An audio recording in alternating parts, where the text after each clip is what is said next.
So why did you decide to write this book? Oh, that's a great question. I decided to write Ritual and Representation in Chinese Buddhism, Visualizing Enlightenment at Baodingshan, because it was a natural progression from my earlier work, which started way back when, in 1994, 93, 94, when I started looking at the Hell tableau at Baodingshan. And after spending some time in Hell, I progressed on to, they have 6 large-scale narrative tableaux at Baodingshan, and so I started looking at those. And so basically, this book takes it to a whole nother level where I wanted to look more holistically at the entire site, and rather than just looking at it in the 12th century, I wanted to consider the site within the time frame of 12th to 21st century. So I wanted to sort of move outside of just considering various parts of it to looking at the whole. What this means is that I looked at what was added to Baodingshan over time. So again, all the way up to the early 21st century. And this led me to also analyze more fully why the site was constructed in the first place. It's a very eclectic Buddhist site. I think most people are not very familiar with it. It has a wide variety of Buddhist teachings. Huayan Buddhism, which you may or may not know anything about, Pure Land Buddhism, Chan, esoteric or tantric teachings. Chan is Zen. Some people are more familiar with that term. And so this started me thinking about how the site was used over time, all these different, types of ritual practices coming in.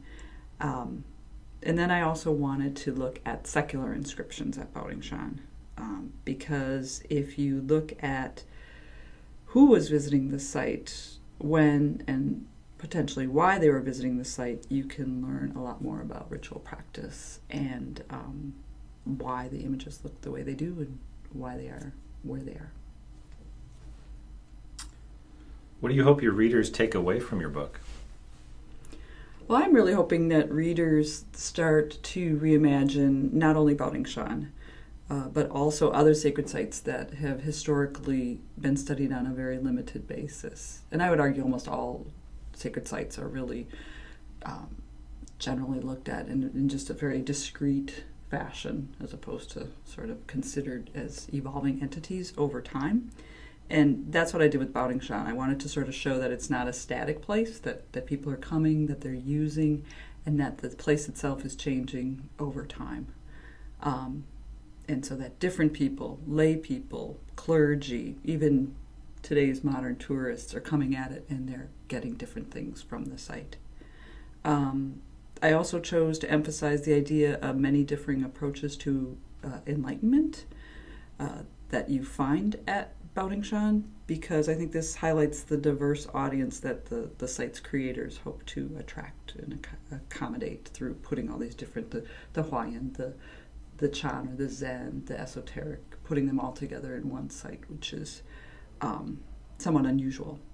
It's a multifunctional site that people of all walks of life, and all Buddhist persuasions can use, and again, that's really different from a lot of the Buddhist sites in China.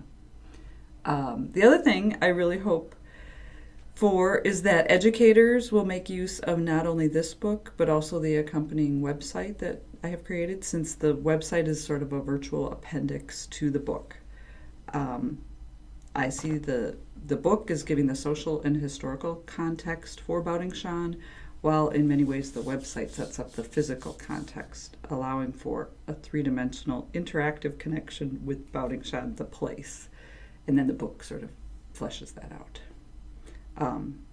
One issue with the way that we teach, and as a professor I know this, we are all guilty of teaching what we know and what we call in art history the canon, meaning that there's this predetermined set of objects that everybody has to know. And rarely do we deviate from the list or work with things that we are less familiar with.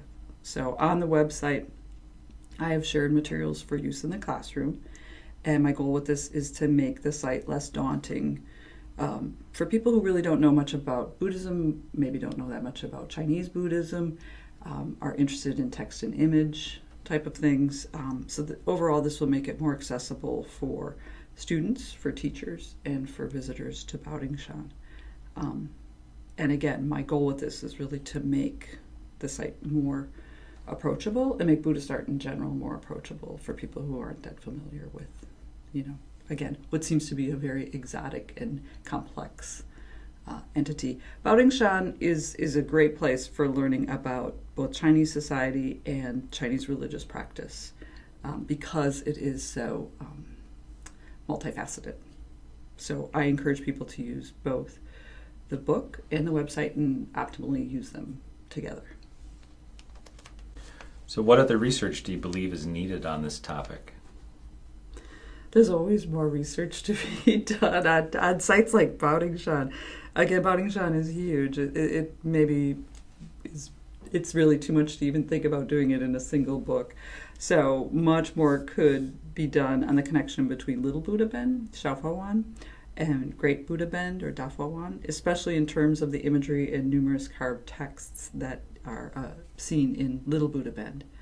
I also think that the scattered Buddhist works that surround Baodingshan and to a greater extent Datsu County would be fascinating if someone wanted to go in and map all those various sites, and particularly to map them onto older maps so that we could see where people were moving around and what they were seeing and how they were interacting with more than one site.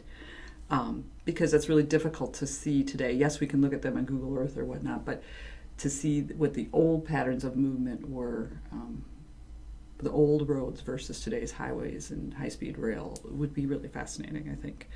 And then iconographically, in terms of like Buddhist imagery, there are a lot of exceptions in Datsu and in Suchan in general. So I think it would be really interesting to start to compile sort of big data-ish, all these exceptions to sort of see what the local or regional styles are.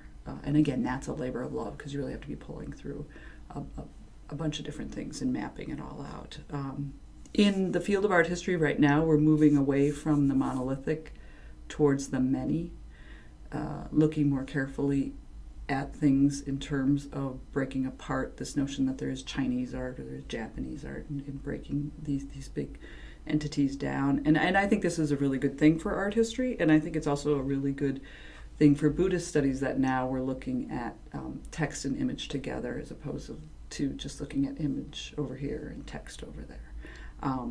This makes for a really dynamic and it keeps it really interesting for us who are studying Buddhist art.